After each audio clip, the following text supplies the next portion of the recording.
Get your sheaves straight into the first ball. All bowlers, please hold up on our practice balls. Bowlers, please make sure that you have your machine on your first bowling ball.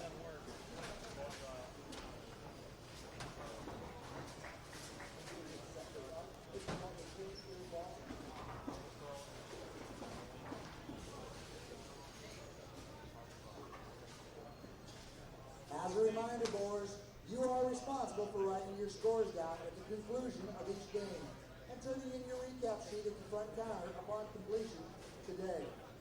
As a courtesy to other competitors, as you finish your game and move lanes, please allow the pair you are moving to time to complete their game before going into the bowlers area.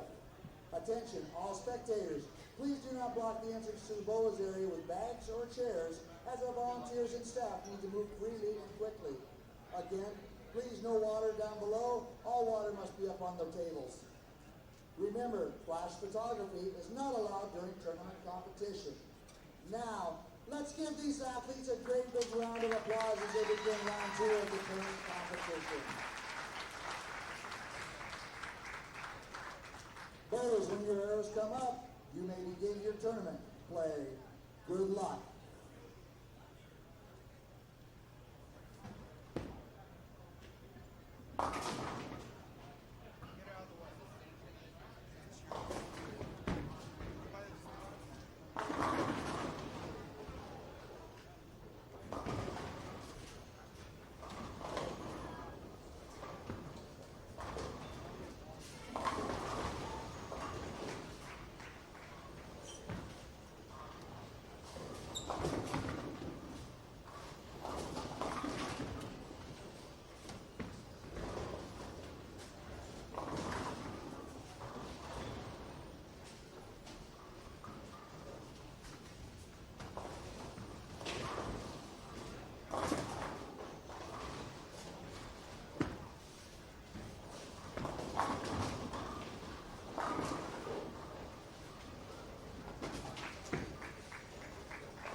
Good evening, everyone, and welcome back to Bowl TV's continuing wall-to-wall live coverage of the 2019 Junior Gold Championships presented by the brands of Ebonite International.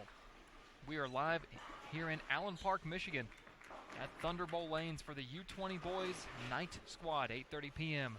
The final squad of the day. This is the second U20 Boys squad we've seen in here today. We had one in here at 11:30 this morning as well. 7 a.m. and 4 p.m. were both the U15 girls.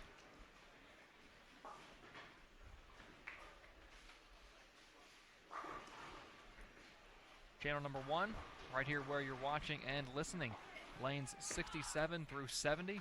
And channel number 2, way down the other end of the house, lanes 27 through 30. Hopefully your favorite athlete will stumble upon one of our 4 pairs that we have highlighted tonight. One of the good things about how wide the camera lens is even if they're not on one of those 4 pairs, if they're on one of the what I call peripheral pairs, one pair to the left, one pair to the right, you might not see the whole approach, but you'll still see some of what your favorite competitor has to offer out here on the lanes tonight. Take a look at who we've got on our featured pairs right here in front of us, 67 through 70. First, Zach Denton up on lane 68, comes to us from Waverly, Iowa. Was minus 48 after yesterday's competition. The cut number for the U20 boys is 115th place. After yesterday, 115th was minus 10. So keep that in mind when we're talking plus or minus. We're really not going to give the position that the players were in after yesterday because, for instance, Zach is 105 spots out of the cut, but he's only 38 pins. So this early in the tournament, just a few pins can be the difference. I mean, a 10-pin difference can be a 20 position difference in the standing. So it's talking about their position in the standing is kind of misleading. So Zach, minus 48 after yesterday, starts tonight off with a double. Below him in the lineup, Spencer Catlin. Spencer from Lake George, New York, minus 127 after yesterday's competition. Just threw a shot on lane 67. The anchor on the right lane, Daniel Kinney from Maple Shade, New Jersey, had a good day yesterday, minus 24. The best score of the 10 competitors you're looking at right now. Again, Daniel Kinney, minus 24 yesterday. Following Spencer on lane 68 will be Oliver Lawson. Oliver from Tullahoma, Tennessee, minus 97. And again, an example, he's only 87 pins behind the cut, but he's 303 spots. And that's one of the struggles these bowlers will face is typically later in an event, if you're 15 pins behind the cut, you're more than likely, on a field this size, you might be 10 spots out, 5-10 spots out. But early on, everybody's so stacked together because there's only there's a very small sample size, only 4 games.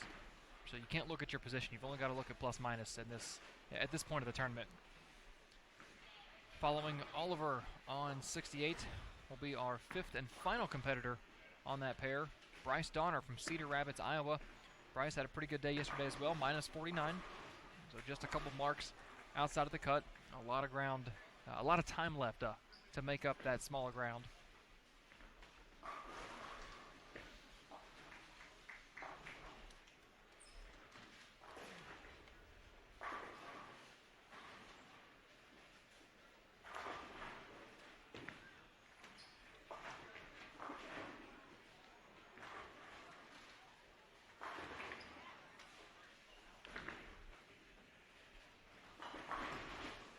This is squad number, let's see, where is it? Squad number 4 for the U20 boys. Yesterday morning, this squad competed at Sterling Lanes. And Sterling Lanes and here at Thunder Bowl Lanes, 2 of the 8 bowling centers being utilized all across the greater Detroit area for this year's Junior Gold Championships. The other bowling centers in use, Century Bowl in Waterford Township, all of these in Michigan. Waterford Township, Super Bowl lanes in Canton, Score lanes in Taylor, Astro lanes in Madison Heights, AMF Rose Bowl lanes in Roseville, and Bowl 1 lanes in Troy. 4 of those 8 houses here at Thunder Bowl, as well as Score lanes, Century Bowl, and Astro lanes, have live streaming capabilities. Each house with 2 stations set up covering 4 lanes each, so 32 lanes of coverage throughout qualifying. At any given time, we will have between 80 and 100 bowlers on live stream at any time, which gives us the opportunity to live stream between 4,800 and 6,400 bowlers over the course of qualifying. Of course, that gets whittled down as we hit the advancers round and final advancers round, and then match play towards the end of the week on late Thursday night for the U12, and then all of the advancers rounds and match play on Friday and Saturday, culminating in the TV finals, being taped right here at Thunder Bowl over in the iconic, historic Thunder Bowl Arena. The place has an amazing history, and I was shocked to learn that that history is not lost on some of these players. You know, being a younger age, they might not grasp exactly what has went on over there. They might still not know all the details about the history regarding it, but they understand the history of bowling, and they respect it. So I think that is the goal for the top level competitors in this field in every division is to make the finals, because you want to win junior gold. But a very nice addition to making the finals is getting the bowl in a place like the Thunder Bowl Arena. Over on 69 and 70. Bowler number 1 on lane 69 is up on lane 70. That's Nathan Barr. Nathan comes to us from Marydale, Delaware. That's a mouthful. Marydale, Delaware. It was minus 121 yesterday. Let's see what he has on this offering. Ball looks good. A little light maybe? No, very light. And up on lane 69, the second bowler on the monitor on lane 70 is Jacob Murkey. Jacob from Tucson, Arizona, minus 95 yesterday. So still some room to play with there. Room to make up. Following Jacob on lane 69 will be Nicholas Munson from Cottage Grove, Minnesota. Nicholas minus 45 yesterday. Good set. Just about 35 outside of what the cut was following day 1. And about to be up on lane 70 is Duncan Hines. Duncan from Liberal, Kansas. Duncan struggled yesterday.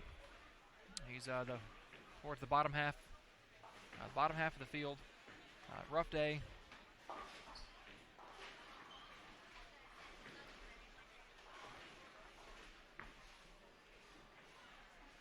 As he throws a great shot there. First strike of the day for Duncan. It's almost with being where he's at in the standings. It's a tall order to try and make that climb to get back up inside the top 15, or the top 115, excuse me. Everything would have to go right for him over the next 12 games. And the last bowler to highlight on 69 and 70, easily the best name of the tournament. If Nicholas Munson's first name was Roy, he might take the cake. And if you don't know who Roy Munson is, well, just Google Kingpin, rent it somewhere, stream it, watch it, you'll get it. But no, the best name of the tournament that I've seen so far belongs to Elijah Finkelstein. Starts this game off, spare strike. Elijah from Orlando. He's kind of in the same boat as Duncan. Had a pretty rough day yesterday. I would not say at this point that anyone is mathematically away from making the cut, mathematically eliminated. But at this point, he and Duncan have 12 games to just try and get matched up, try and learn as best they can, enjoy the experience. And you know what? If you can have 2 great days back-to-back, Tuesday, Wednesday, you never know going into Thursday. But that is the position that both Elijah and Duncan are in. They need 2 perfect days, tonight and tomorrow. Now tomorrow, this group, again, squad number 4 of the U20 Boys, they will be competing at Super Bowl lanes at 4 p.m. And talking to some of the competitors before they laced up tonight, they seem to think that Sterling is one of the tougher houses of the 4. And they've heard that this place is up there with it, but that Super Bowl they think is very scoreable, is very playable. They seem to divide the 4 houses into 2 sections. They think that Super Bowl and Century are scoreable, and you can exploit those patterns, and that Sterling and here at Thunder Bowl, you're going to have to grind, you're going to have to fight hard for every single pin.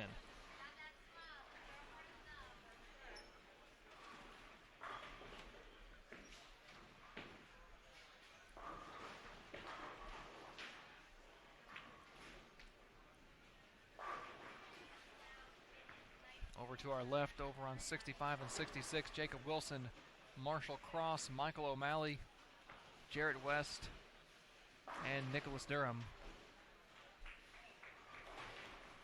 Michael O'Malley's got a string of strikes from the 2nd through the 5th. I don't know if he struck in the 1st or not. I can't tell. We'll go check that out if he keeps going. To our right, Marcus Cole has the front 4 over on 71 and 72. Bowling with Donovan Gruball, Garrett Pape, Nolan Hughes, Ryan. Can't see Ryan's, the first letter of his last name. Torrentino maybe, and Andrew Bleakley. So if you're watching, if you're in the chat, speak up. Let us know where you're watching from, who you're watching, who you're cheering for. If you know for sure that one of the young men you logged on to watch is bowling here at Thunderbolt tonight, let me know who they are, and I'll see what I can do about finding out if they're going to hit one of our 2 featured pairs and let you know, or one of our 2 featured channels, one of those 4 pairs, and let you know what game that might be so you can tune in at the appropriate time. But I would hope you'd hang out with me all night.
While you're joining us here on Bowl TV, if you know that one of your players is coming up soon, you want to kill some time, stop by the lab and check out Team USA head coach Rod Ross as he breaks down several Team USA players in his new series, The Video Room.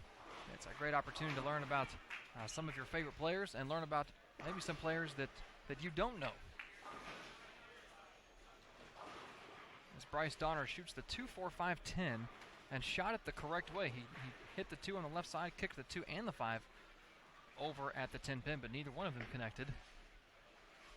The second time we've seen that split. The first time was I think it was in the U17 girls division yesterday. Took a picture of it.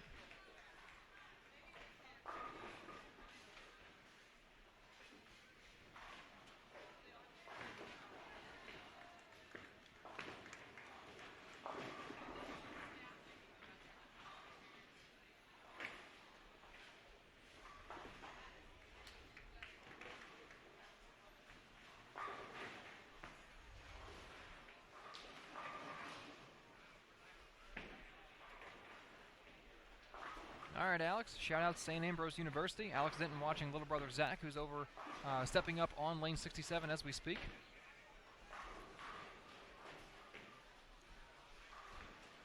Zach front 4, 9 spare, striking the 6th. Still a maximum possibility of 279 out there.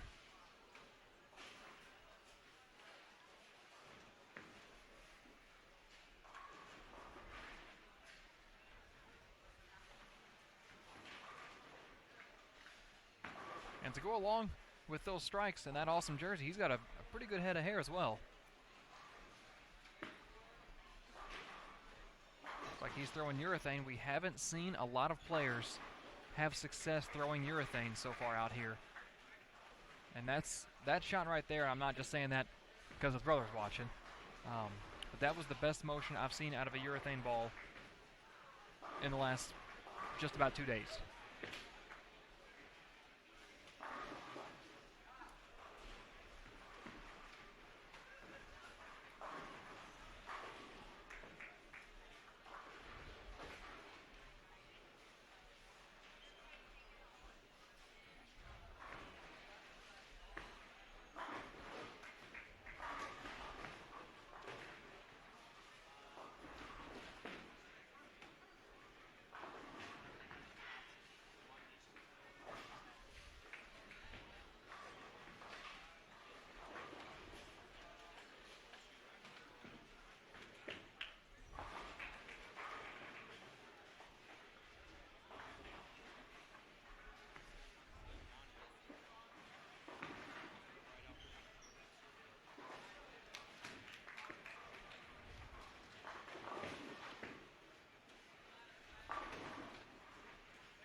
Oh, Duncan.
Another quality shot for Zach right there in the 8th. Still a max score of 279 out there as he's going to step up in the 9th momentarily. Oh, 7-9 for Eli Finkelstein.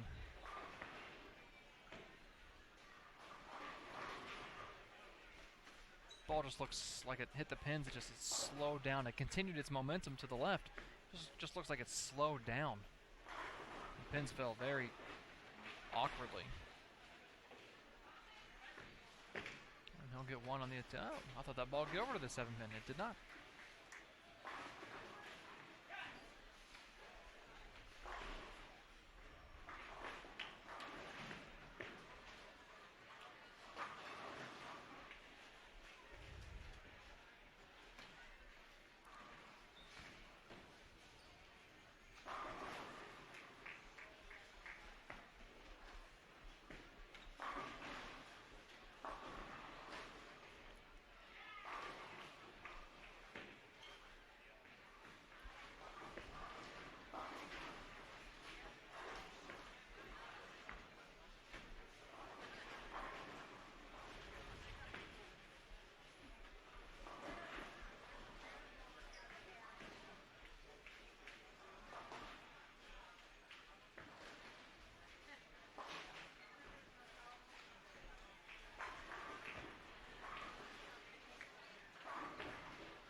I love it. One of our players just walked back after a frustrating frame, and I think it's a track chamois that he has. One of those little chamois that come with every track ball. He came back and he smacked it against the rubber steps that lead up from there's a little catwalk. You can't see it from the camera, but there's the pit area. As Zach didn't flushes another one. There's the pit area. There's a little catwalk in between the counters where we're sitting, and then 2 more steps up to the concourse. and he slapped it against those two steps that have some like a protective rubber on them, as you've seen in steps and bowling centers, and the grippy side of the towel hit the rubber, made a loud noise. He just looked at it like, oh man, didn't expect it to be that loud. It's like, well, slapped a towel against the step. Were you expecting it to make no noise at all?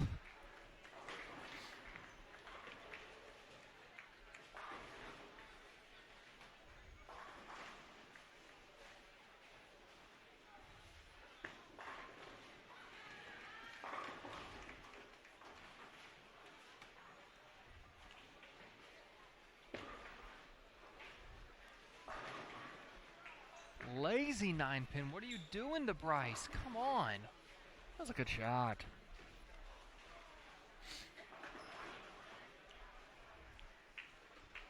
Bryce representing the Mount Mercy Mustangs. I'm going to be honest, I'm not sure if that's a high school or a college. Oh, USBC Collegiate on his sleeve. That's a college. Says I'll start to get back into hopefully doing a little side work here or there with USBC, maybe doing some college tournaments. I'll start to learn some of these schools that, to be honest, their programs did not exist 10 years ago, the last time that I was heavy into collegiate bowling when I was a senior at Lindenwood. A lot of teams I didn't know about. Or, I mean, it's not that I didn't know about them, it's they didn't exist, so they're new in the last 10 years. I've got a lot of learning to do.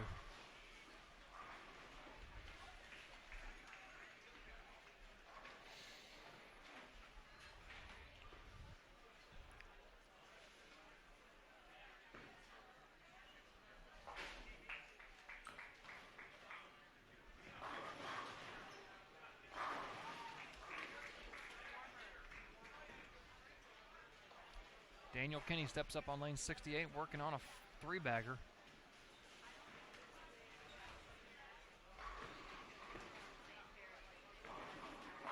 Make that a four-bagger. Both he and Zach Denton playing the similar areas of the lane.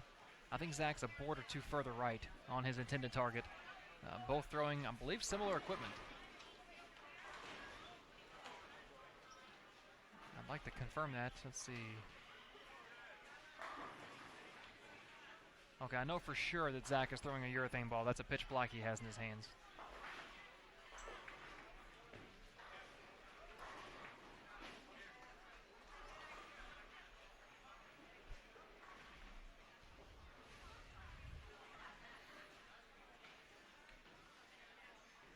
Nicholas Munson up on 70, trying to catch three in a row.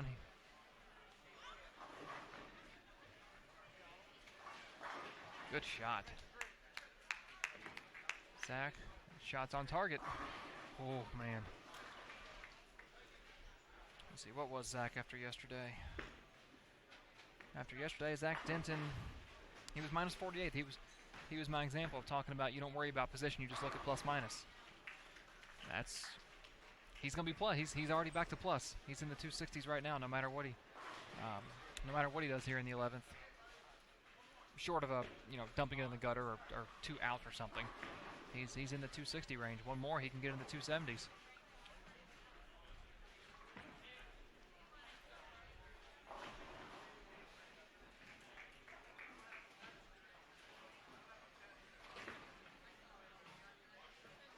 Oliver Larson finishes out his game 179. Bryce Donner will have a 10-pin to shoot.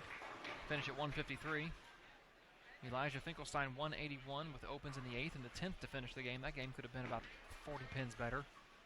You hate to finish on a missed single pin. Zach gets this one a board or two right. And it hit that dry spot.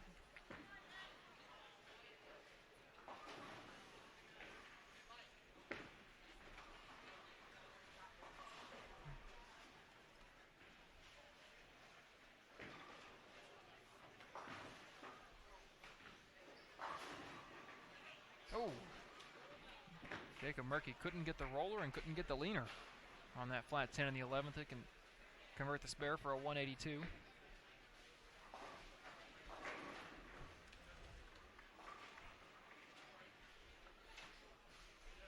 Well, Zach Denton just locked up the highest game we've seen on these two pairs over the last 2 days.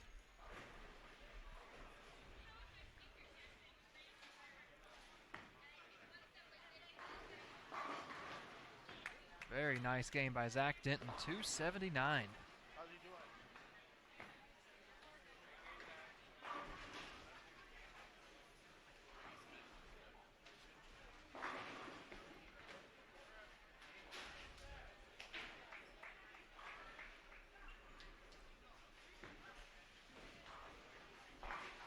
Daniel Kinney was going for 269. Your brother Alex said nice game.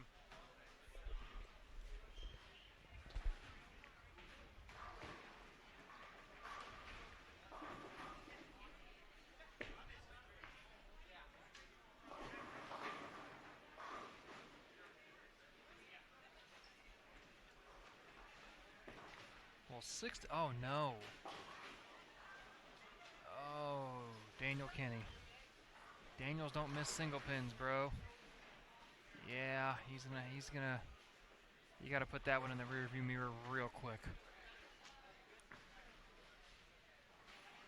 He already wasn't thrilled with his execution on the first shot that resulted in the 10-pin. Now he's even much less thrilled, as Spencer Catlin misses single pins in the 8th and the 10th to shoot 192.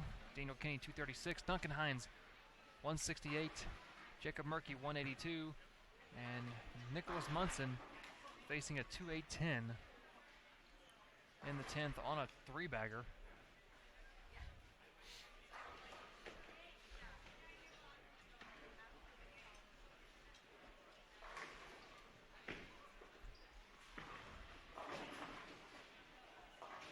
And he picks 2. 178 game for Nicholas Munson.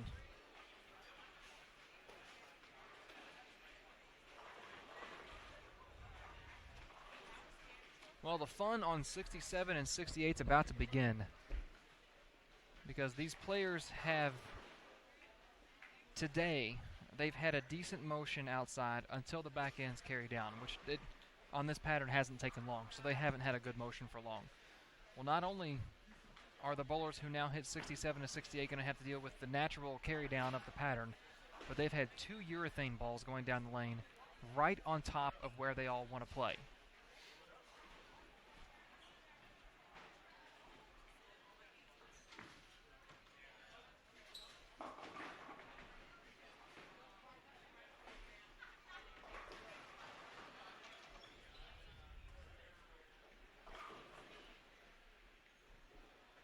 Almost want to set an over-under on how many games over 200 we're going to see the rest of the night on 67 and 68, because if those urethane balls disrupted the back ends the way that we've seen them do over the last X amount of years that people have been throwing them, that pair could be ugly,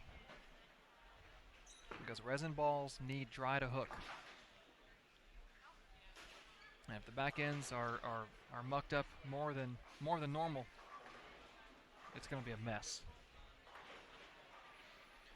Take a quick break, regroup, get ready for game 2 of the second day of qualifying for the U20 Boys squad number 4 here at Thunderbolt Lanes. You're watching the 2019 Junior Gold Championships on Bowl TV, where bowling lives.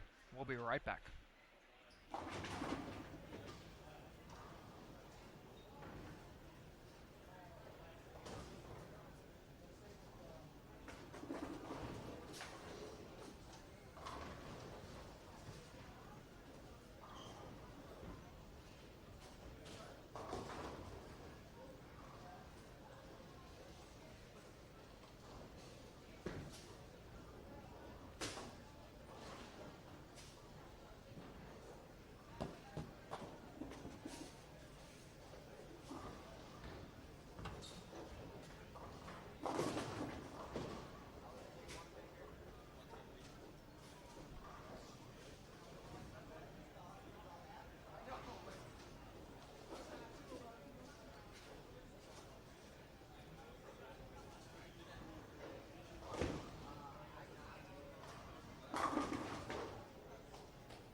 can literally just get this. Don't suck.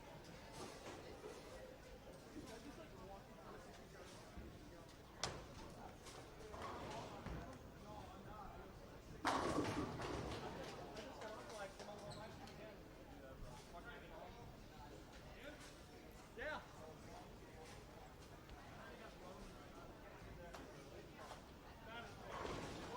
Not as bad as me.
back here at Thunderbolt Lanes. One game down, 3 games to go in tonight's block for the squad number 4.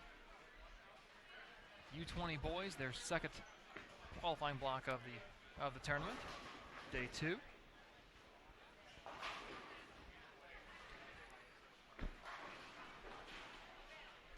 The 10 guys we have in front of us on lanes 67 through 70.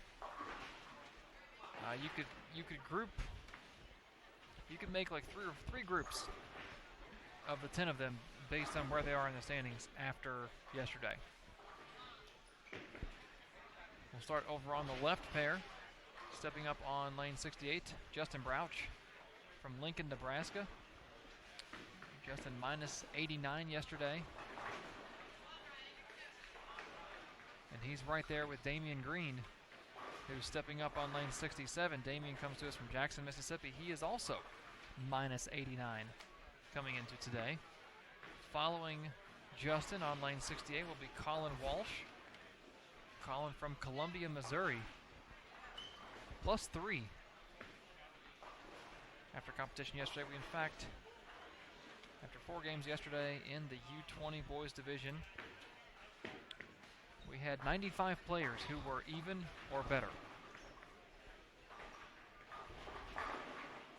And Mr. Walsh, one of those 95 at 3 over par.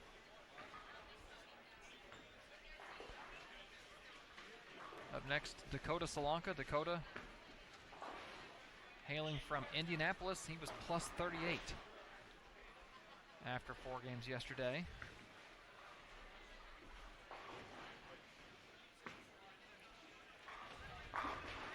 Rolled games of 211, 246, 171, and 210 for an 838 4-game total.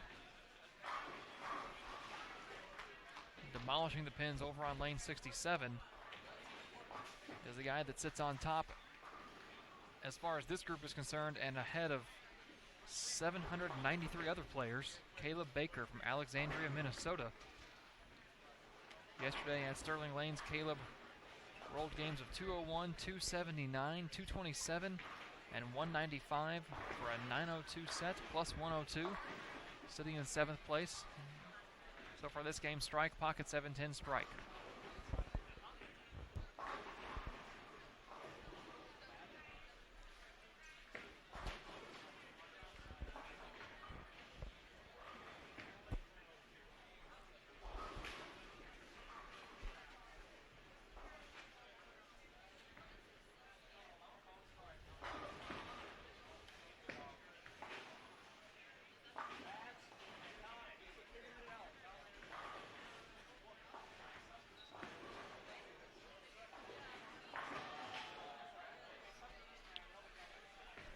Take a look at 69 and 70. First up to bowl on lane 69, the leadoff bowler on the scoreboard on 70, Eric Bruno.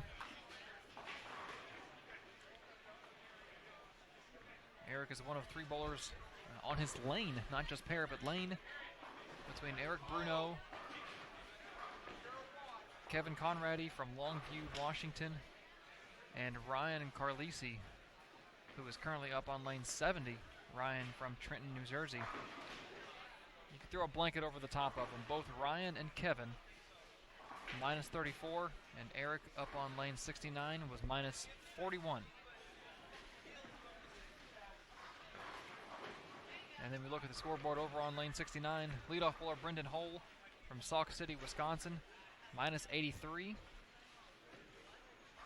And Timothy Smith, anchor player on the scoreboard, lane 69, from the Music City, Nashville, Tennessee. Struggled yesterday, minus 239 for his 4 games. It's apparent that whatever pattern was out at Sterling yesterday, whatever type of pattern it is, did not favor Timothy, and dare I say maybe his worst pattern. We all have a pattern type that we struggle on. And Bradley Carr goes striking the 5th over on 66 after 3 straight 9 counts, comes back and announces to the crowd it wasn't 9. You are correct, Bradley. You got 10. Yeah, we all have a pattern or pattern type that pushes us out of our comfort zone, that puts us in a position where we get frustrated, we struggle, maybe we lose our cool, and we just want to get off that pair, get off that pattern. And I got a feeling that was Mr. Timothy Smith yesterday as he's about to step up on lane 70.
Oh, good shot by Brendan Hull.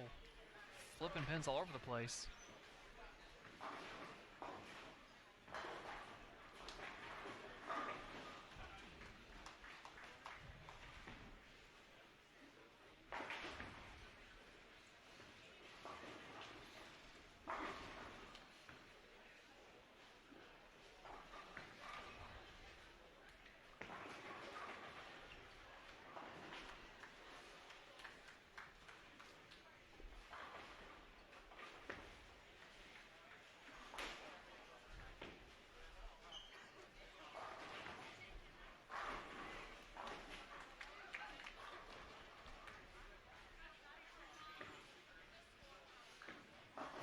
Oh, Dakota. Oh, breaks down the 4.67.10.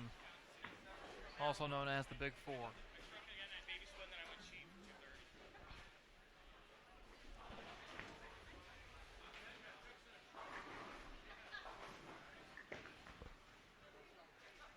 Oh.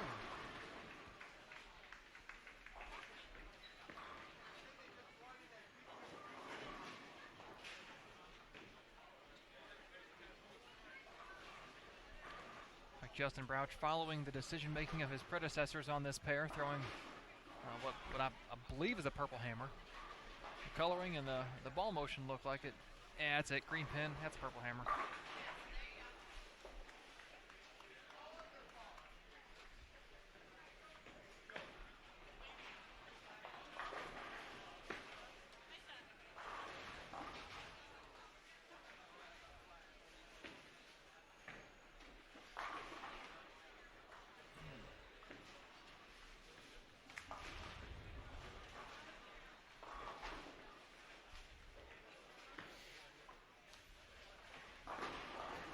Oh.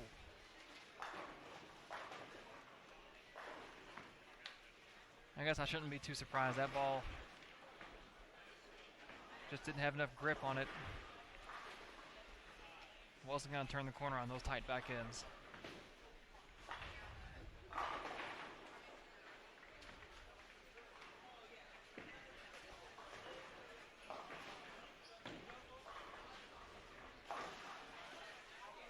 super dead wood on lane 67. That thing's up about 5-6 feet from the deck light. Powerful strike by Kevin Conradi.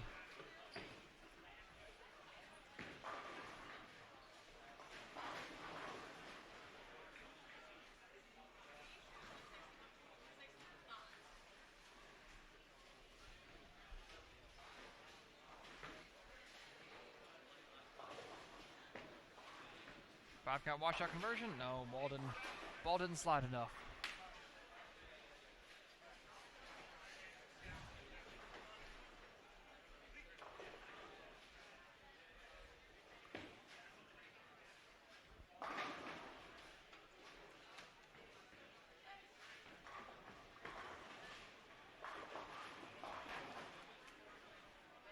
Good double there by Caleb Baker.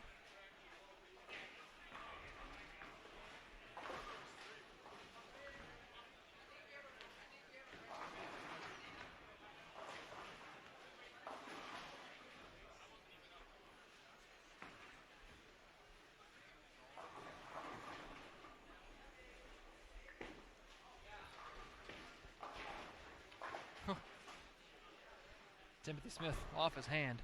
Turns around. Oh, God, he knew that was bad. It was just a little left.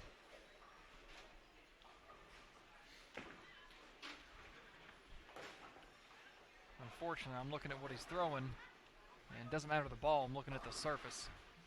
A little too smooth. You missed that. A left-hander misses that left that quick with a ball that doesn't have any snow tires on it, so to speak. He's got a racing slick on. That thing just hydroplaned. Nothing to grip the lane.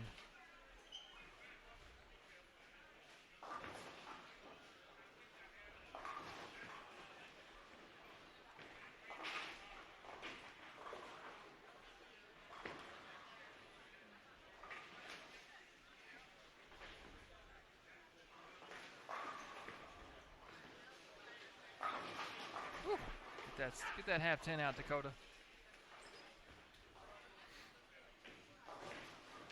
Bradley Carr pretty stoked over on lane 65 about that strike.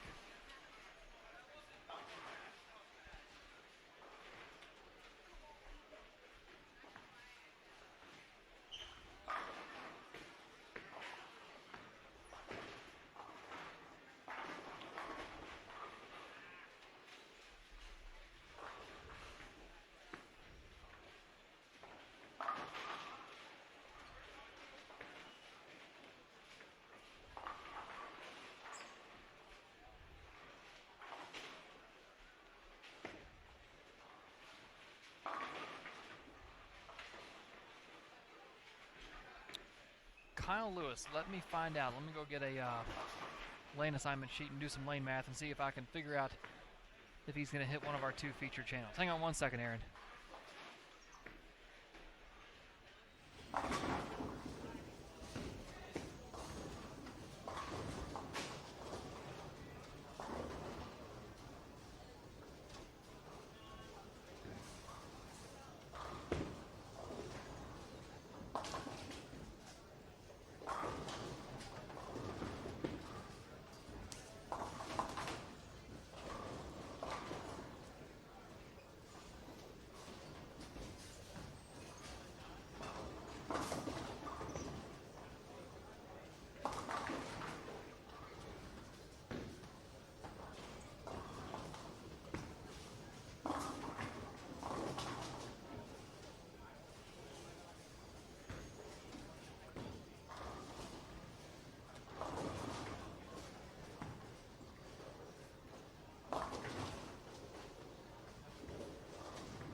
All right, Aaron, kind of, sort of.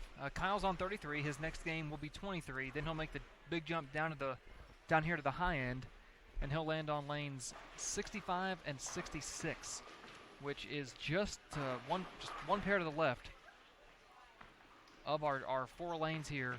So while you won't be able to see his full approach, you'll be able to see the back half of his approach on 66 and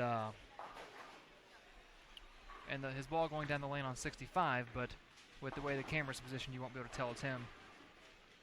I can look and see. Let's see. This is squad number 4. Tomorrow afternoon at 4 p.m. they're at Super Bowl, which does not have live streaming. And on Thursday they are at Century at 11:30, which does. So if you're only able to see half of him, which is about what you'll be able to see, your next opportunity to catch him on live streaming will be 11:30 a.m. Eastern Standard Time on Thursday when this squad is at Century Bowl.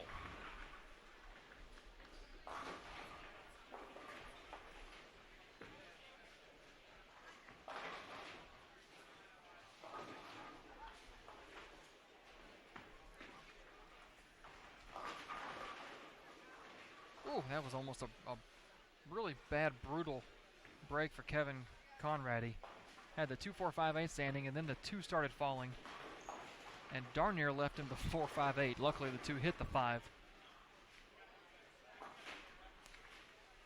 Yeah, you got it, Aaron. No problem, bud. Thanks for tuning in.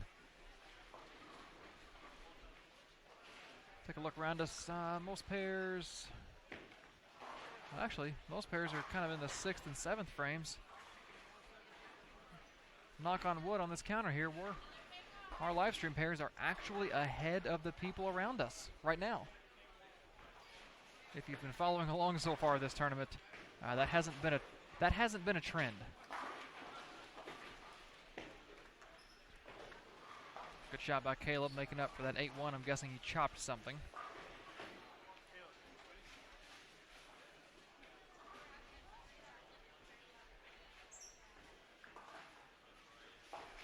He's throwing a very strong, solid symmetric, which, if you're dealing with tight back ends, if your goal is to get the ball started and have it rolling once it gets there, what he is throwing is a good option.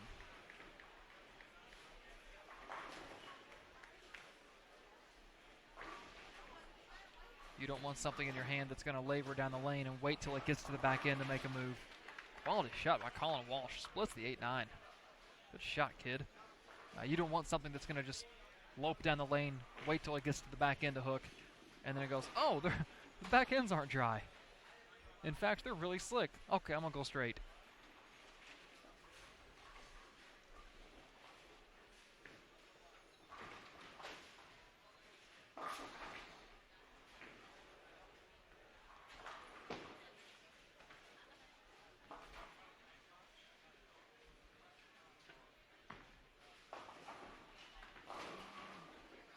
Man, that's two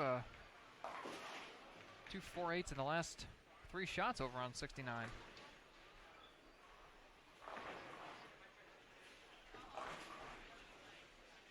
Kevin comes in light again. This time the 2 and the 5 stay standing, paired up with the 4 and the 8 to create the bucket.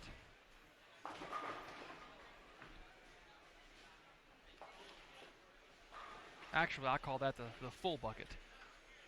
The bucket for me is the 2-4-5. The full bucket's the 2-4-5 with the 8. And then the mega bucket is the 2-4-5-7-8. Oh, Brendan, excuse me.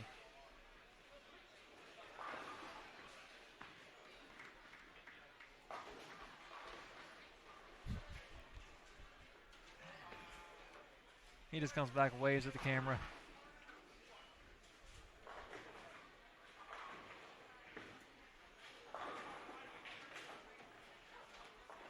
That was impressive. That was impressive, young man.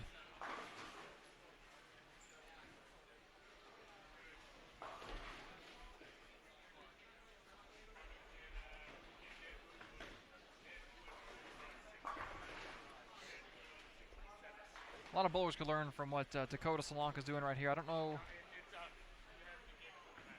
We can kind of see it in the live stream. If your definition's turned all the way up, there's a deadwood in the right channel, about even with the 6-pin, which he has left standing on the deck, and he's having him clear it before he shoots it. One, it could be a distraction to the bowler, which would be consequential for their score if it distracts them and it causes them to miss it. But Heaven forbid they miss right, and it hits the gutter early and hits that 6-pin or that pin in the channel. A million things could happen, and pretty much none of them good. I've seen balls hit deadwood in the gutter and shoot up and take out the deck light, shoot up and hit the machine, damage the bowling ball. The ball could jump into the ball return track, which is uncovered here at Thunder Bowl, and damage something in there and the ball. I've seen the ball hit one and shoot over into the opposite lane. I mean, it's just better to get it cleared, peace of mind, and go up and shoot your 6-pin, which he did, and he hit it right in the face.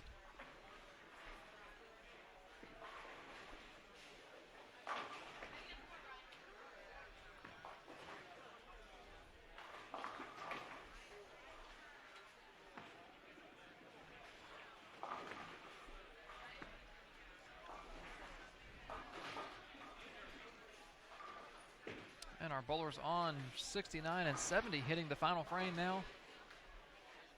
It's like a 65 and 66 is wrapped up. I see 3 140 games, a 160 game, and a gentleman shooting a 210, which if he just gets the 1, will be a 159 game. If he can find a way to spare and strike, it'd be 171. And he gets 1, so 159. Nice 3-6-9-10 conversion there by Justin. Hook a little. Oh! Thought Damien had a run at that. Brendan Hull. What should have just been a high flush 4-pin or a weird stone 10-pin turned into a high flush stone weird 410. It all just oozed together.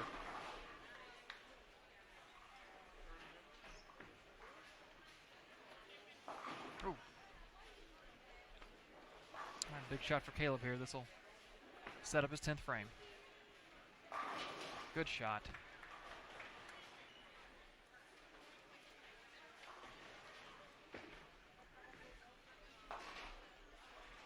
He was able to navigate some of the trickiness of this pair early on. And granted, he's had 2 opens. He's found a way to throw some strikes and give himself a chance to go plus, stepping up in the 10th frame. First strike will put him in the 2-0s.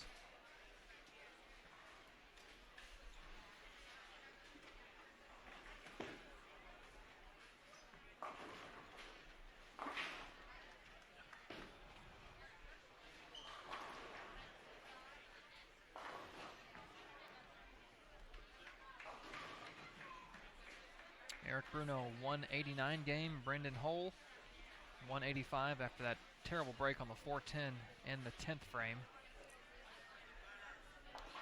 Dakota Slonka stepping up in the 9th. The strike here would give him an opportunity in the 10th to get plus for this game as well.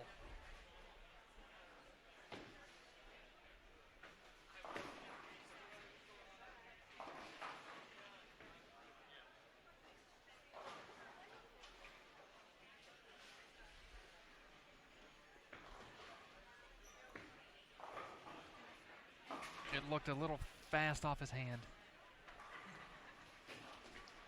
I don't know what he felt, but off his hand he immediately stood up and knew that he didn't like it.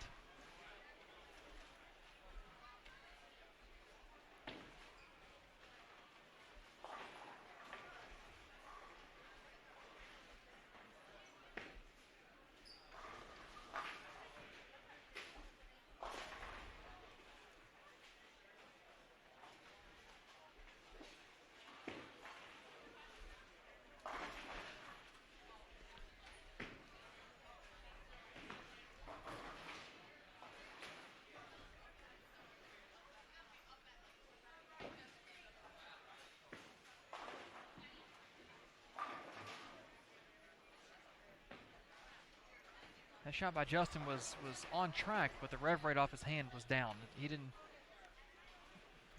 do what he needs to do in his swing and his release to get it off his hand cleanly, or he was just lazy at the bottom with it, but his rev rate didn't look good.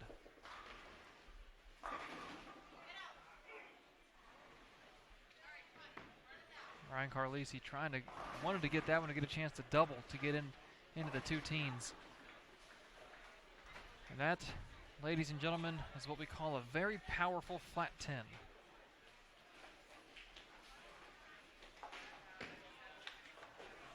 As we should, we ooh and ah as the high ref players, one-handed or two, throw pins around. Osku, Belmu, EJ Tackett. I'm just listing the high rev guys. I'm not picking them out for any reason, any mean reason. Oh, Carly. Oh, Carlisi flags the 10 pin. But the high rev guys throw pins around like crazy. And when they throw a scout like that misses a corner pin, our instant reaction is, oh man, I can't believe he didn't give it. Did you see how nasty that scout was? And I've been taught to go, no, I saw how flat that single pin was. It's just a fancier way to leave a flat 10.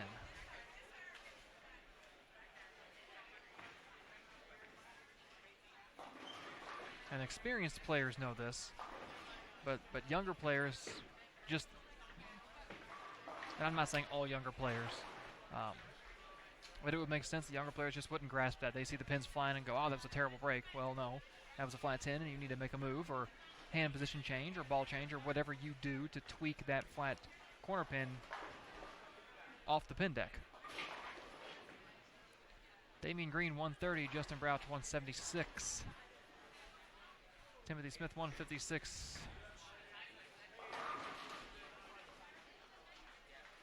Colin Walsh has had some absolute bangers this game, and he's got an opportunity to get into the two teens, as does Caleb Baker on this shot right here. He got around it. He got around it a lot. Oh, he gets away with it.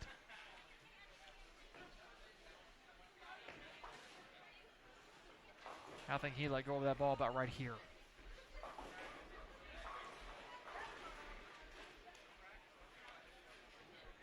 JT chiming in on the chat. Jacob Murky, big 278 in game 2. We just saw him on our, I think he was on 69 and 70, and struggled a little bit.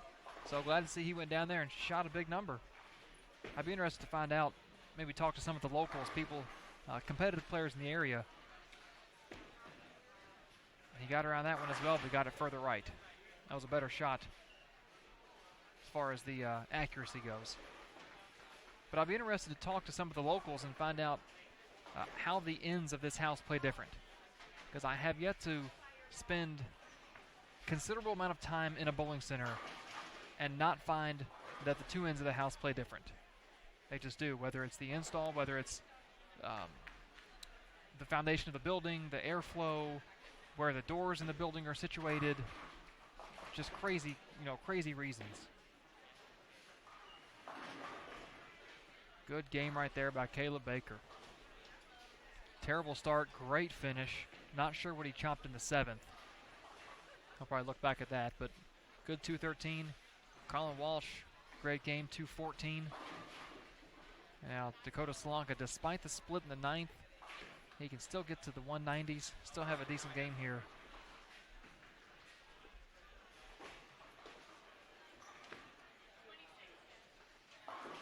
Trips the 4. There you go, Dakota. Once he wraps up, we'll take a quick break. Reset. Figure out who we've got on our 4 lanes in front of us, and we'll come back.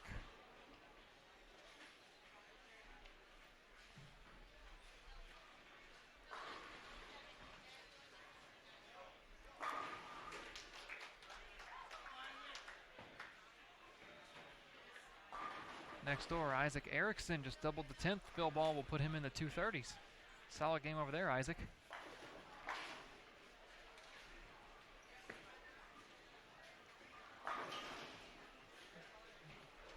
Big double for Dakota. It's going to get him in the 190s.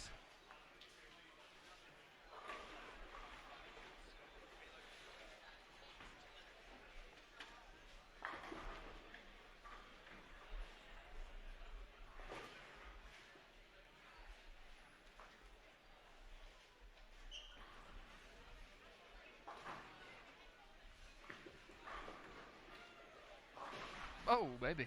That thing took off. Isaac Erickson, nice 231 over on lanes 71, 72. And Dakota finishes double 8 count. That ball took off at his feet, 190. All right, we're going to jump away real quick. We'll be back. Don't go anywhere. You're watching the 2019 USBC Junior Gold Championships on Bowl TV, where bowling lives. We'll be right back.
All right, as we approach the halfway point of Game 3 on tonight's squad here on Bowl TV, let's take a look at the bowlers that we're looking at.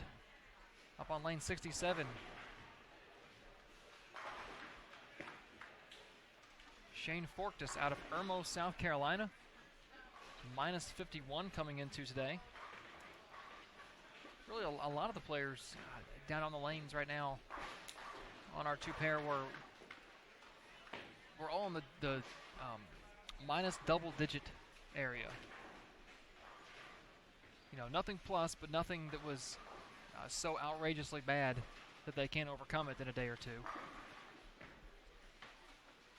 Following Shane on 67 is Richard Dierks. Richard from Cedar Rapids, Iowa, minus 87. The only player from this group that was plus coming into tonight is about to step up on lane 68, and that's Shane Rusinek. Shane from right here in Michigan, Canton, Michigan, actually. And I don't remember which bowling center. I can find it pretty quick. It's like Super Bowl is situated in Canton, and if let me check this again, I believe that is where this group is headed tomorrow. Squad number 4 on Wednesday. Super Bowl lanes at 4 p.m. I'm sure he's probably bowled there quite a few times.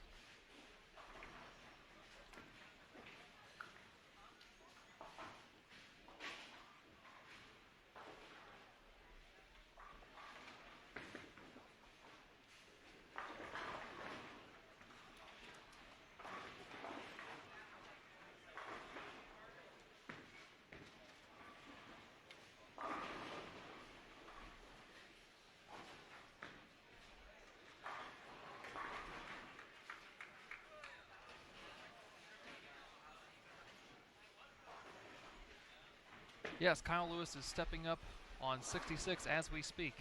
He's went spare strike, spare double. Stepping up at the 6th frame, rocking the Concordia University jersey.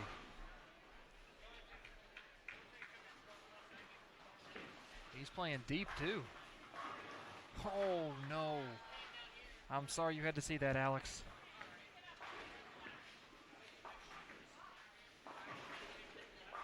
Oof, man. Good shot, great shot, bad result.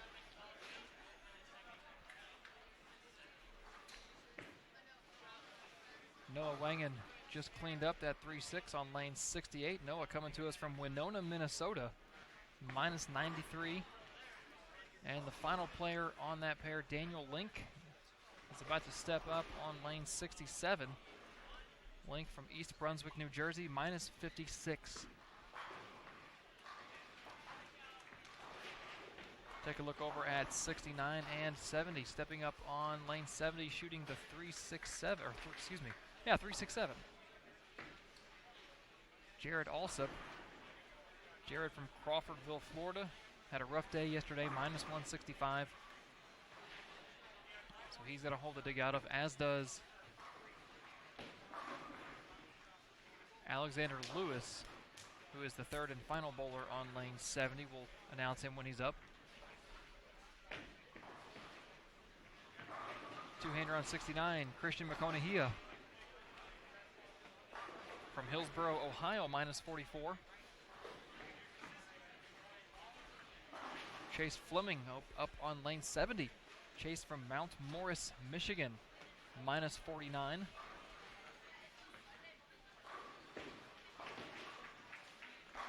Good shot there. Ryan Killinan stepping up on lane 69. Once Dierks throws his shot, Killinan coming to us from Bethel, Minnesota. A lot of guys from up north out here on these two pairs. We got, what, 3 Michigan guys and 3 Minnesota guys and an Ohio guy. Ryan from Bethel, Minnesota, minus 84. Whew. I need to stop watching people. As soon as I watch them, they stuff a 9-pin. Alex Lewis over on lane 70, a little high on the head pin. Alex coming to us from Applegate, Michigan, minus 104. He joins Alsop in the We Have Work to Do club.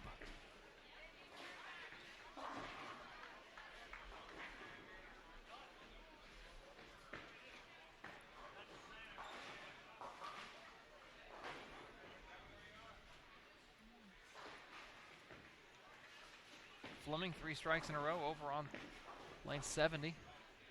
Now Shane Forktus steps up in the 7th frame. Strikes bear, double.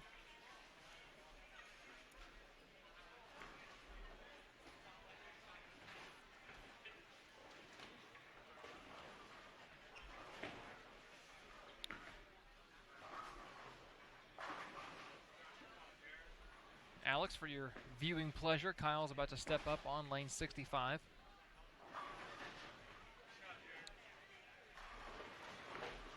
You should see his ball going down the lane in about 5 seconds.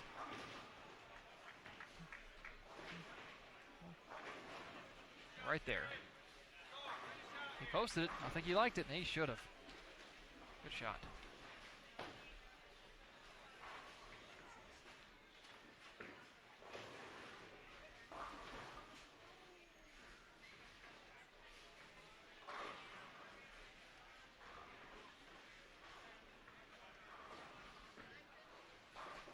Forktus strikes in the 7th.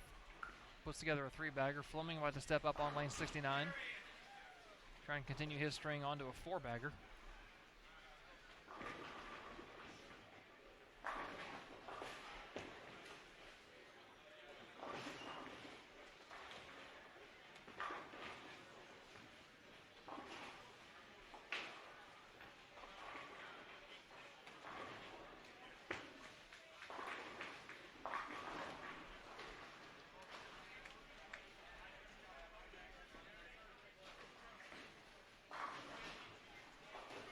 Pushed that one a little long, left the 2-pin.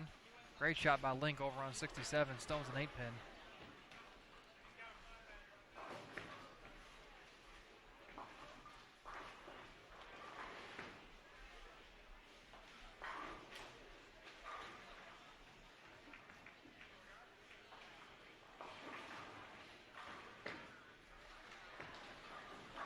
Don't miss the 2-pin.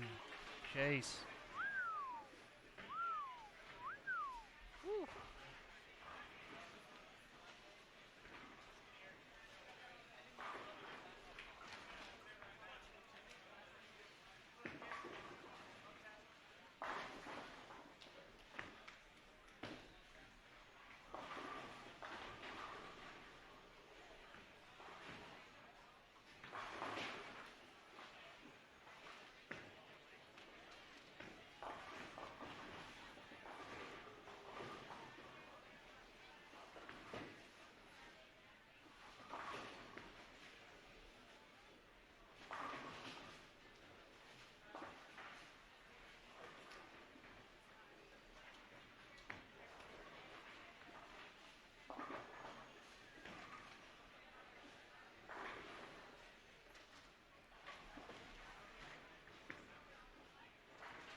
no.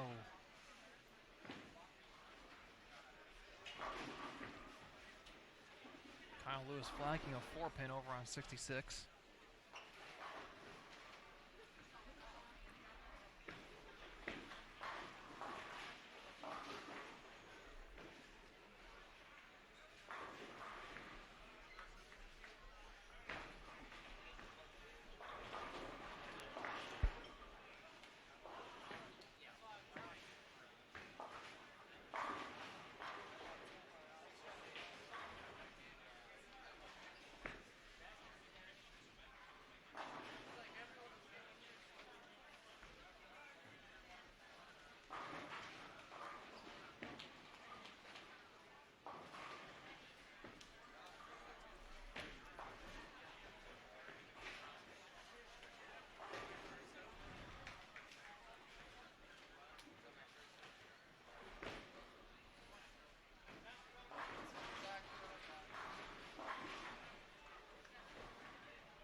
Yeah, Catherine, both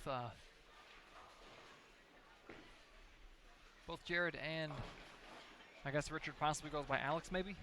I didn't see another Alex Dierks. Didn't see another player with the last name Dierks in the standings, so I'm guessing Richard goes by Alex as well. But yeah, they are both on our featured pair, 67 and 68.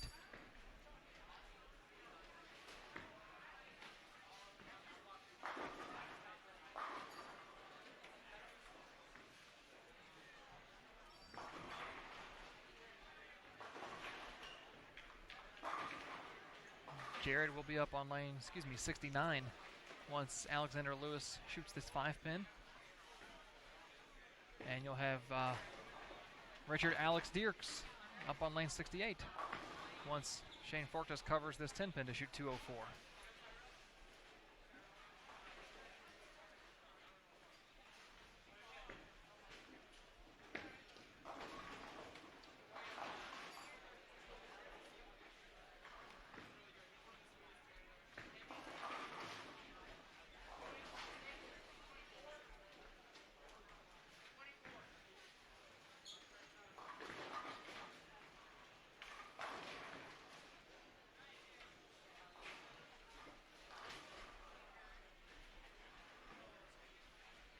I'm going to make a wild guess and say that they bowl for the same university. I don't know why I would think that. Great shot there by Jared Forbacker in the 9th.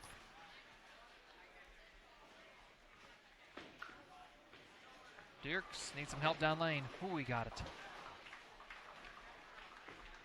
Chance to punch after 171. That split, or that open in the 9th frame, cost him dearly. Had a possibility of 239 had he struck that 9th frame.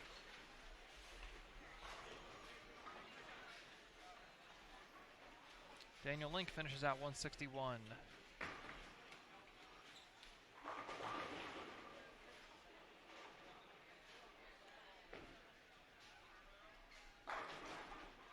For any interested parties, Kyle Lewis is up on lane 66 right now, just starting his approach. Oh, Christian McConaughey. That was unfair. Get it. Oh.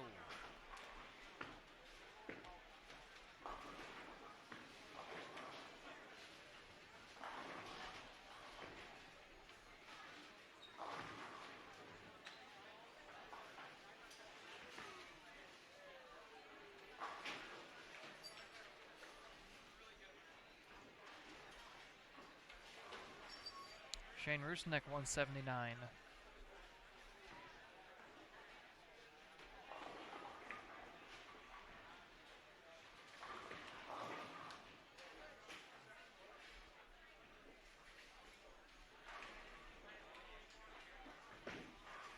Richard Alex Dirks, 160 even.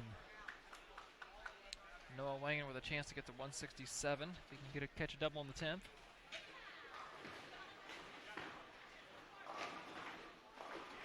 Light 2 pin.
Jared Durant on 70, trying to get, I believe, into the 2 teens.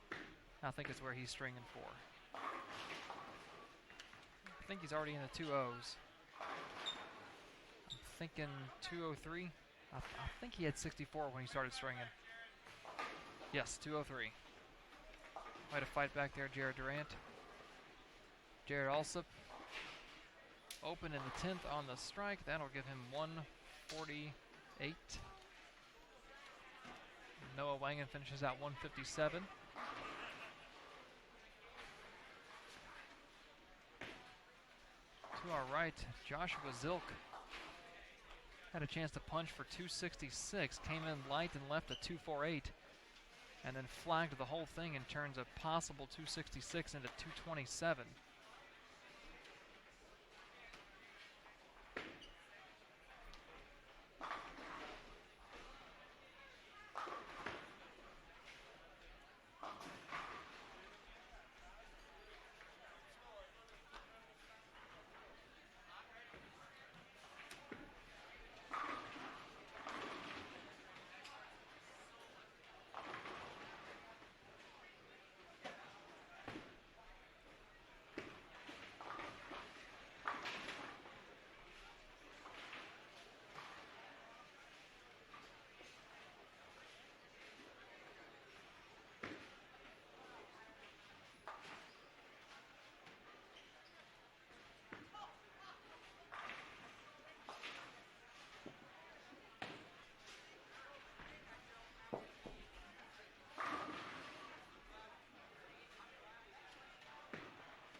after the Greek Church, Chase Fleming finishes 181.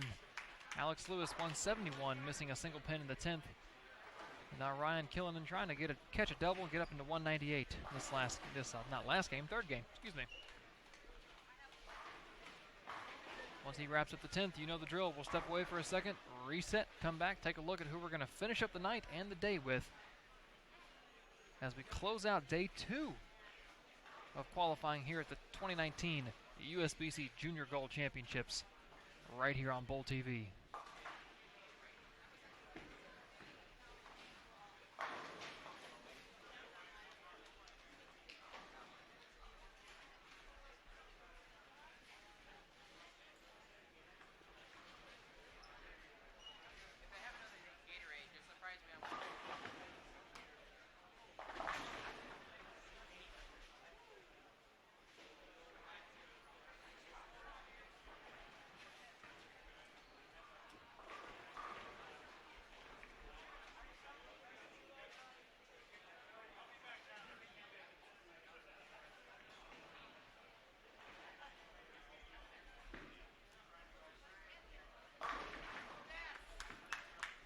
Great finish by Ryan. Doubled the 6th, 7th, back-to-back 9 spares in the 8th and 9th. Punches out the 10th, 198.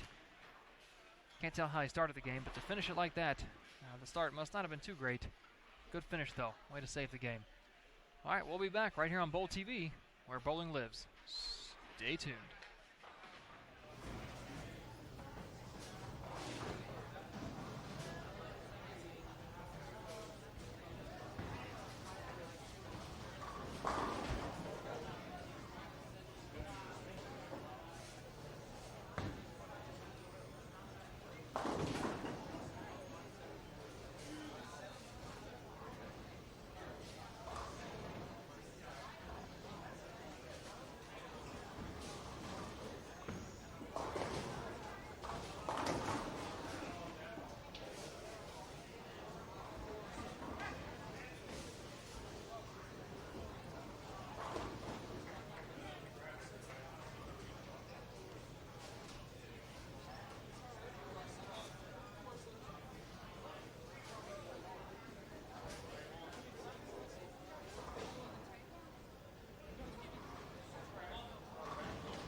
15.5 games down, give or take, 1/2 of a game to go here in Allen Park, Michigan at Thunderbolt Lanes as day 2 of the 2019 Junior Gold Championships begins to wrap up. All these players already in their final game. Some pairs, well, about halfway in.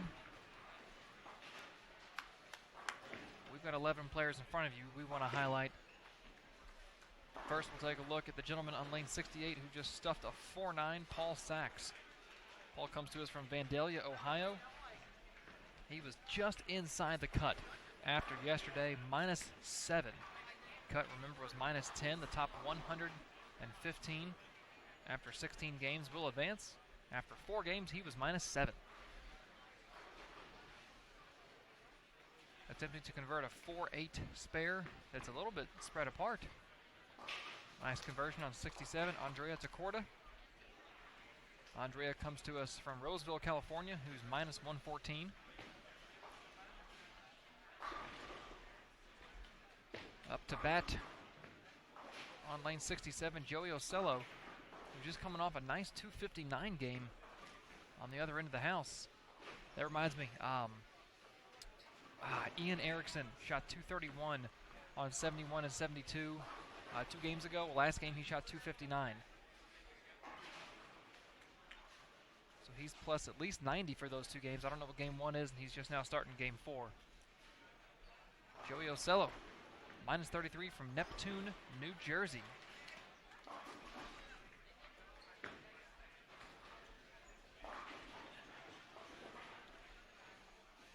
Up next on lane 68, Jorge Rodriguez Rosas. Minus 48 coming in. My assumption is international player because in the standing sheet there was no hometown listed. And from what I've been led to believe, something I believe with our software won't pop up the international, I guess the way that it reads the TMS, which is the software that we use for registration. Something about the standings program doesn't read the language, not the literal like English, Spanish, Russian language, but the computer code won't transfer the city, state, territory, or country over for international players. So I don't have a hometown on Jorge Rodriguez Rosas. Yes, I can roll my R's. Yes, it is late.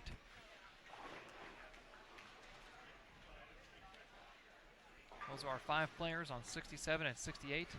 Excuse me, Lucas Treese. Lucas Treese is up on lane 67. Minus 173 after yesterday comes to us from Clinton Township, Michigan. Now we will shift over to lanes 69 and 70. Up on 69, looking to convert an 8-pin. Edmund Schultz. Edmund by way of Chicago, minus 111 coming into the day. Up on lane 70, shooting a 2.4810. Cameron Cedillos.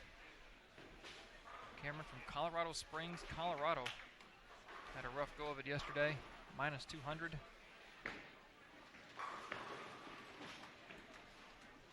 Oh, Andrea flags the 10-pin. There was, when I was getting all this information ready, about to come on air, or come back for this game, we had back-to-back players on 69 and 70. It was Ian and Tyler. We're going to get to them in just a second. Ian's actually up on lane 70 right now. Ian from Naperville, Illinois, minus 21 coming into the day. But Ian and Tyler flagged, back-to-back single pins within like 10 seconds of each other. And it was that unmistakable, you could hear the ball whiff the single pin, like you could hear the air go around the single pin from the ball pushing through, and then the ball hitting the curtain in the back, and they were just back-to-back. I just looked up and I was like, guys, quit missing single pins, come on.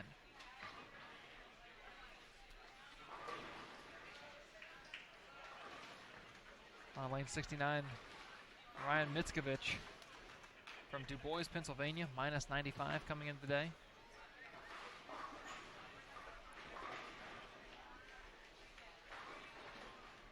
About to follow Ian on lane 70 will be Nathan Mercer from Topeka, Kansas. Minus 104 coming into this evening. And last but not least, Tyler Goodpaster, the anchor on lane 70. Near my home, near my heart, Georgetown, Kentucky. In the top 100 after yesterday, plus 1, sitting at 93rd. Plus 1.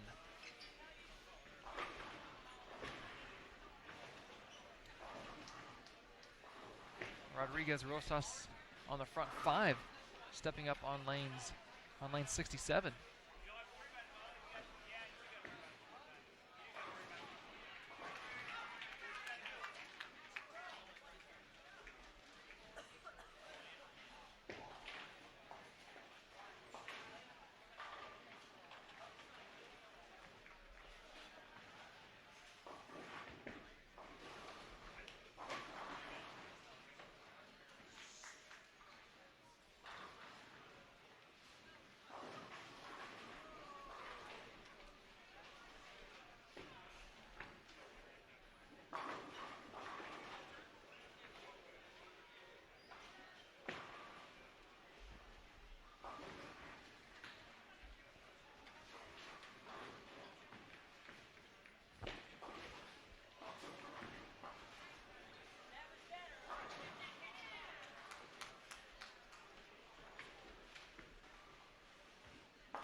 we've hit the home stretch. We rounded third and we're coming home.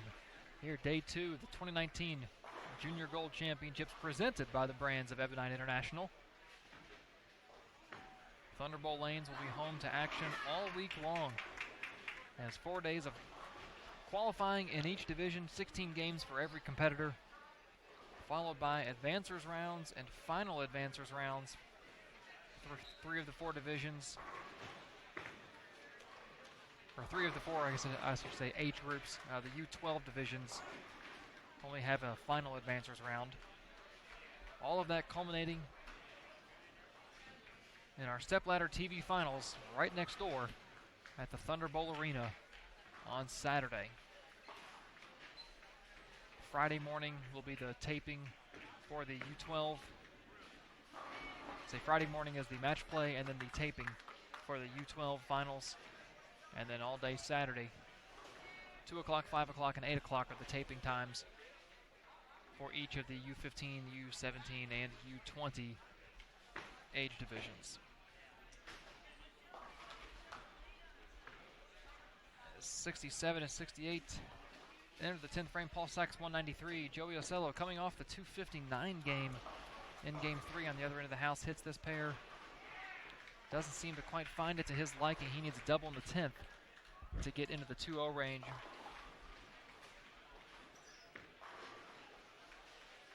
And that's what he's seen a lot of. I think what he's throwing is a very early revvy symmetric ball, and the minute that thing sees the dry, with the way his release is, how fast he revs it up off his hand, that thing's just going left. I think he's hit the nose as many times as he's hit the pocket this game, but for the most part, he stayed clean. Made most of his spares. I think he's got one open, a split. Nice conversion on the 3-4, 6-7, 10, lane 70 by Nathan Mercer there in the 9th frame. And Jorge Rodriguez Rosas strikes first shot in the 10th. He can get another one to put him in the 240 range.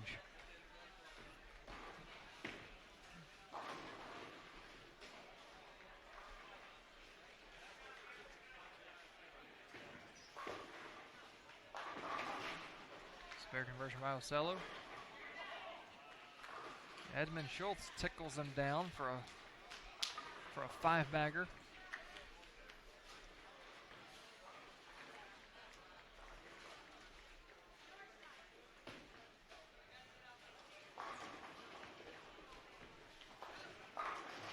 Good shot by Rodriguez. He'll be in the 240s.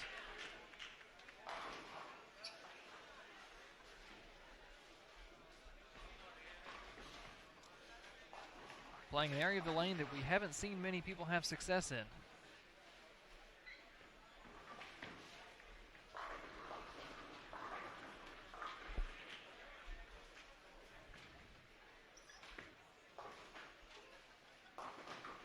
that's the issue. That's the issue you're going to have right there. After all that urethane went down the lane first game outside of 5, the minute you see that early hook and try and adjust off of it, you can't give away the pocket. But Rodriguez has moved in around between 2nd and 3rd arrow, keeping the ball pretty straight. 247, solid game right there, Mr. Rodriguez. Nicely done.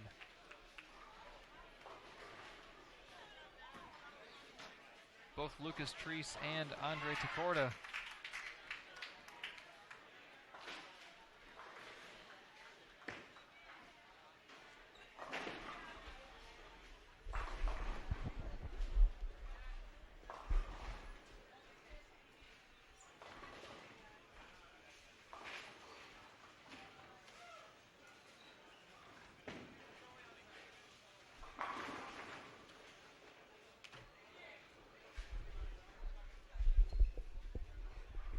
walk down to 71 and 72 because Tanner Tenda has strikes all the way through the back half of the game and into the 10th. And the crowd erupted on the 10th when I thought, I better go make sure. But I walked down and one of the guys in the pair goes, he's only got 7, meaning 7 in a row. And I thought, well, only got 7. I think a lot of people in this building, myself included, would love to have 7 in a row on this. But he gets the second one, so that's, I think he's looking to shoot 256. He can throw the back nine. He went strike spare open, which gave him like 46 in the third, so yeah, that'd be 256.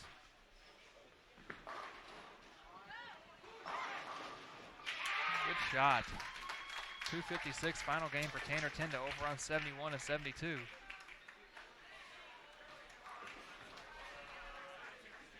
And he wasn't playing the gutter. He was looked like right on top about 11-12, pretty straight down the lane. Same area of the lane that Rodriguez was in.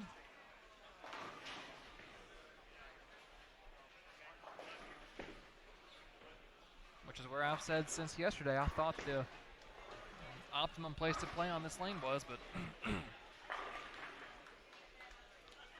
everybody searches for that instant hook, and they see it off 2-3-4, and then it's wild, wild west.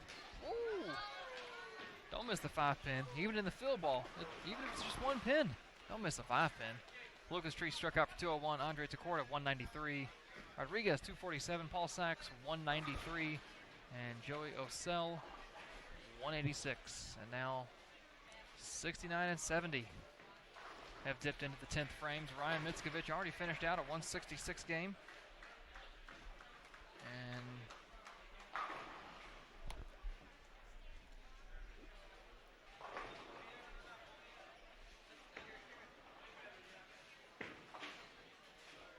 we've got a how many bowlers does it take to fix a scoring issue photo just taken down in the pit area. 4 bowlers and 1 volunteer huddled around the scoring monitor.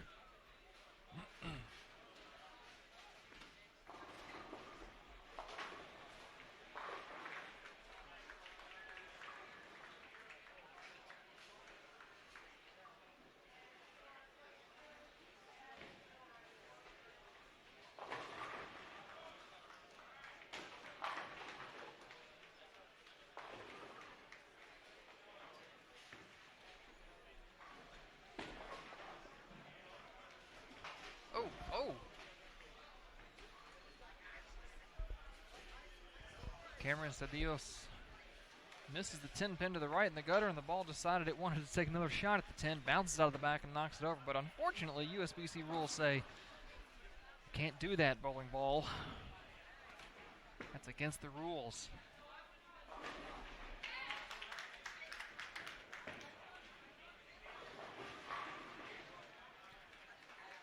All right, let us fast forward to tomorrow. Who and what are we going to have in the bowling center tomorrow? Well, here is the best news of the day.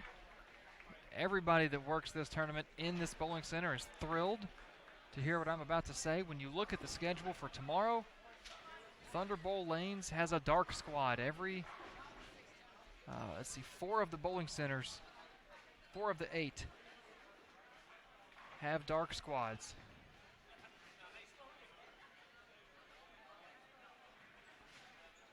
And tomorrow morning, Thunder Bowl Lanes is one of them. And here's the good news. It's the 7 a.m. squad. That's right, ladies and gentlemen. We get to sleep in. Don't send your congratulatory texts just yet. I don't want to overload my phone. Yes, we get to sleep in a little bit tomorrow. Those 4:30 wake-up calls were starting to get a little annoying.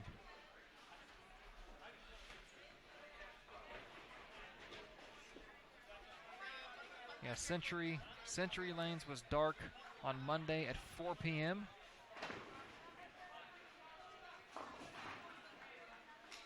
And then Sterling was dark at 11:30 today.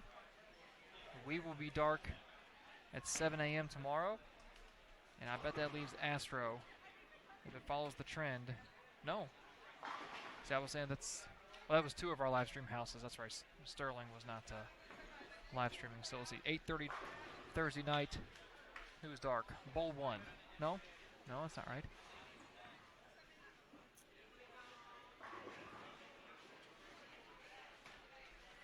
Super Bowl. Super Bowl's dark on Thursday night. So we get the dark squad in the morning tomorrow. Nice little chance to sleep in. We will enjoy a 12-hour day instead of our normal 16-and-a-half-hour day. Ian Ridgway, 148. Edmund Schultz is trying to get in the 250s. If he could have doubled the 10th there, he's going to shoot the 10 pin, hopefully convert it. Be in the 230s, and Tyler Goodpaster can double the 10th and be in the 150s. Back to what I was saying, looking at tomorrow, who are we going to have in the building tomorrow? 7 a.m. we are dark. 11:30 a.m. we will welcome the U15 girls back to the lanes. We saw them twice today. 4 p.m. the U20 boys, we saw them twice today. And 8:30 the U17 girls, we haven't seen them since Monday. The whole 28 hours.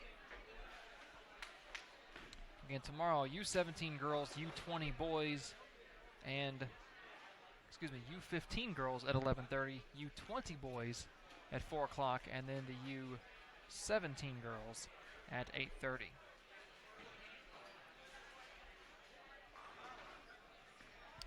This group right here, this U20 squad, a much better showing on the lanes than what we saw at 11:30. There were some tough scores out there at 11:30. A lot of bowlers that were struggling. Tonight's group just seemed to bowl better. I'm looking down the house right now, just 2 pair down. I see on 1 pair, 220, 230, 20, 212. 3 of those guys doubled their 10th frames. 2 of them struck out the 10th frame, and the 212 split the 10th frame, so that could have been a 220, 230. To our right, obviously, Tenda with a 256, a 201 on top of him. 236 here from Schultz, 201 from Mercer. Rodriguez 247, Treese 201. A couple 190s and a 180 on 67 and 68, so much better scores. Just in front of me. We know further down, Erickson had 31 next to us and then 59 the next game. First game we had 279 shot on 67 to 68. As I was walking down the house earlier, mentioned Ocello had 250. Dalton, who was on one of our pairs, the following game shoots 266. Much better showing by the U20 group this evening. Well, that striking the field ball by Tyler is going to wrap it up. Our coverage on day 2 of the 2019 USBC Junior Gold Championships is complete. We've got a couple pairs finishing up throughout the house, but as far as our live streaming goes, we are finite. We will see you tomorrow, 11:30 a.m. sharp. We will be sharp because we won't have been up for 5.5 hours, 6.5 hours. Again, tomorrow morning, 11:30, we will welcome in the U15 girls for their 3rd appearance in the house. Until then, staff, management, volunteers, all the USBC employees here at Thunderbolt, thank you very much. Big pat on the back to all my guys. Matt Canizero over at Century, Aaron Smith at Score, and Emil Williams Jr., the leathery pipes of the PWBA. Looking forward to working with him again, one of my good friends, college roommate. Can't wait to work. He's going to be here for the U12 match play with me on Friday morning, and then all throughout Friday for the rest of the advancers rounds that we have here in the building. Until then, until tomorrow, be good, and we will see you then. This wraps up day 2 of the 2019 USBC Junior Gold Championships presented by the 4 brands of Ebonite International here on Bowl TV, where bowling lives. Have a good night, everybody.